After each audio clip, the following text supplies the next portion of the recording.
அன்பான வணக்கம். நேயர்களே, இந்த பதிவில் எல்லார் மனதிலையும் இருக்கக்கூடிய ஒரு முக்கியமான கேள்வி, கொஸ்டின் மார்க்னு வைங்க. இறைவனிடத்தில் ஒரு தனி மனிதன் ஜாதகத்தை வைத்துக்கொண்டு மிகப்பெரிய செல்வந்தனாக மாற முடியுமா?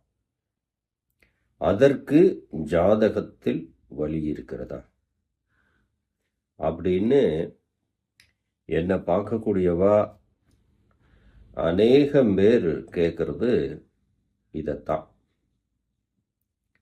எதுக்காக இந்த பதிவு உங்களுக்கு கொடுக்குறேன் அப்படின்னா, ஏழை எளிய மக்கள், ஒரு சாமானியன் செல்வந்தனாக மாறுகின்ற வித்தை ஒவ்வொரு தனி மனிதனின் ஜாதகத்தில் இருக்கிறதா?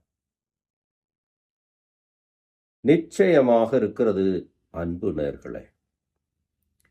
ஏன்னா, பஞ்சாங்கங்கள் உருவாக்கப்படுவதற்கு முன்னதாகவே வானவியல் சாஸ்திரம் நம்மளுடைய முன்னோர்களால் உருவாக்கப்பட்டது. அது மட்டுமில்லை, சாஸ்திர சம்பிரதாயங்கள் எல்லாமே வேத அடிப்படையில் உருவாக்கப்பட்டது. இந்த ஒவ்வொருவருடைய ஜாதகம் பிறப்பு நேரத்தை வைத்து அந்த நேரங்களில் வான வெளியில எந்த மாதிரியான கிரக தாக்கங்கள் இருக்கிறது, பூமியில எதுபோல திசை காற்றுகள் வீசுகிறது, பூமியின் ஈர்ப்பு விசை என்ன அப்படிங்கிறதான் பஞ்சாங்கம், நம்மளுடைய ஜாதக கணிப்பு.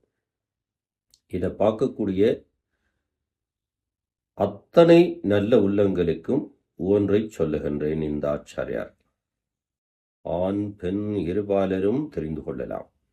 எதற்காக சொல்றேன் அப்படின்னா, ஒருவர் பிறந்து விட்டால் இறக்கின்ற வரை அவருடைய வாழ்வினிலே நடப்பவை, நடக்கப் போவதை முன்கூட்டியே கணித்து நாம் தெரிந்து கொள்ள முடியும்.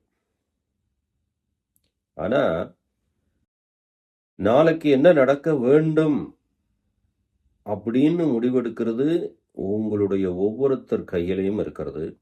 அந்த முடிவை செயலாக்கமாக